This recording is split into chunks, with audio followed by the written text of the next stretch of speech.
And just as in Ghana, they are talking about electric vehicles and alternative energy, we are also having that conversation here in Nigeria. So there's a lot that we share in common, and certainly President Mahama, given his rich experience and the leadership that he continues to provide in and out of office and on the field of politics, is eminently qualified to comment on these issues and provide very significant direction. Ladies and gentlemen, may I ask you to put your hands together for President Mahama as we invite him to the podium.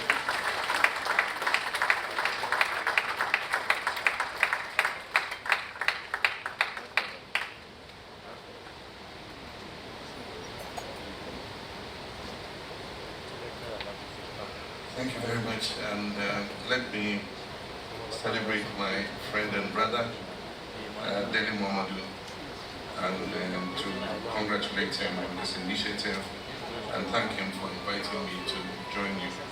There's so many distinguished citizens here, and in order that I don't fall into the danger of not acknowledging anybody, let me proceed on the protocols that have been established, and to thank you all very much. Let me also apologize for my late arrival. We had a problem with a rainstorm that suddenly broke when we were about to set off, and I'm happy that finally we arrived. Your Excellencies, distinguished guests, ladies and gentlemen, it gives me great pleasure to be here today to chair the inaugural Dele Momodu Leadership Lecture, the theme of which is the politics of energy and the way forward for Nigeria. This theme is most appropriate and suitable because despite Africa's tremendous energy resources such as hydro, wind, solar, and hydrocarbon potential, the continent continues to suffer from a severe energy deficit that undermines equitable economic growth and development.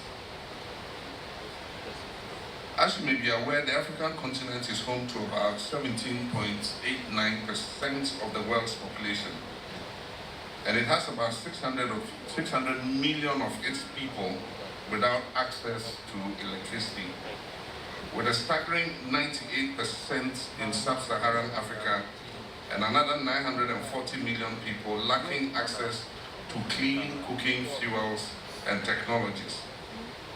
This calls for bold and decisive policies by continental leaders and pooling resources together if the continent is to achieve the Sustainable Development Goal number 7, which aims to ensure access to affordable, reliable, sustainable, and modern energy by the year 2030.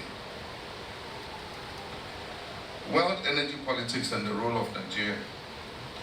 By its size, economic power, and population alone, Nigeria can be described as a natural continental economic leader and powerhouse in Africa.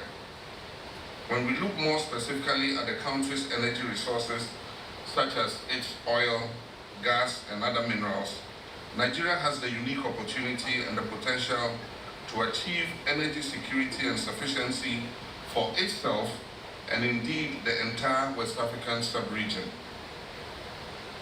Today, our world is at a crossroads of what has become known as the energy trilemma. That is sustainability, energy security, and affordability. Already many Western countries have taken the path of transitioning to renewable energy primarily because of the factor of climate change and partly due to global geopolitical tensions.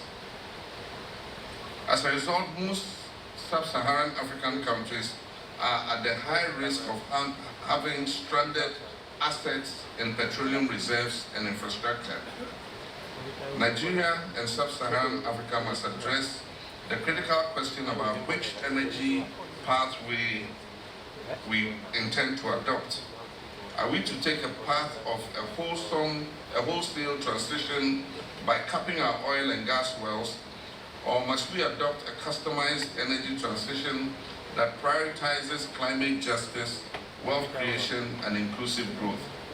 This is a critical question we need to answer. And sub-Saharan Africa especially West African sub-region, is looking up to our big brother Nigeria to make this decision. And this is the moment Nigeria must show leadership in the global politics of energy. Ghana's power sector has evolved over the years with the first power plant, the Akosombo hydroelectric dam, which currently produces 1,020 megawatts capacity, constructed under our nation's first president, Osajifo Dr. Kwame Nkrumah, in 1967. In 1982, the Pong hydroelectric power station was commissioned, and this increased Ghana's installed hydro generation capacity by another 160 megawatts. Although the Akosombo and Pong dams were designed to provide adequate electricity generation into the foreseeable future, Ghana suffered its first power crisis in 1984, following a severe drought, disrupting the generational capacity of the two hydro dams. And despite the commissioning of the third hydro dam, a 400 megawatt Bui hydroelectric power dam in 2013, the power supply remained erratic and unreliable. With increasing energy demand coupled with unpredictable hydrology, dependence on the country's hydro potential as the sole source of electricity has proved untenable.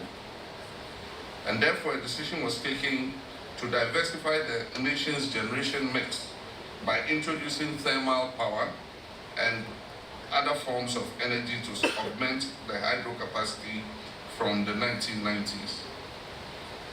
To realize this objective and to resolve a crippling energy crisis, and as our compare said, as popularly called doomso in Ghana, doom means off, so means on.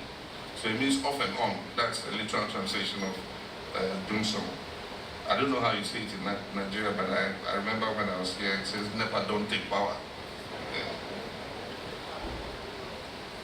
As a result of this crisis, and I was president then, I led the fastest mobilization of thermal power in the history of Ghana, mobilizing about 1,000 megawatts of emergency thermal power to the country's generation mix by the time I left office in 2017.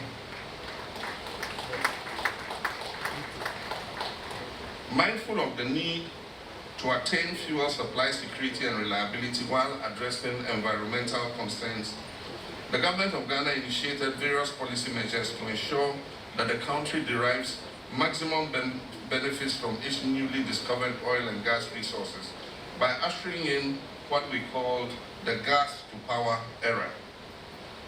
This was evidenced in the establishment of the Ghana National Gas Development Task Force to review and propose approaches to ensure full utilization of the country's gas resources through a gas commercialization project in 2009. And this culminated in the completion of the $1 billion Etuabo gas processing plant in 2015, and is located at Etuabo in the Elembele district of the Western region to process, transport, and market Ghana's domestic natural gas from Ghana's Jubilee and 10 fields to meet domestic and industrial needs of the country.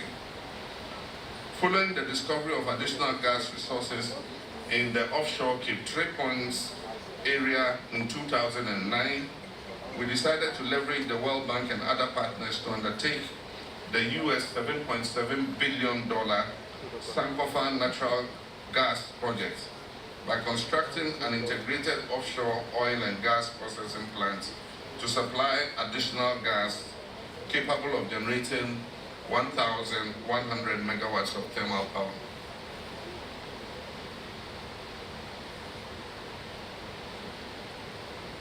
You're welcome, Your Excellency.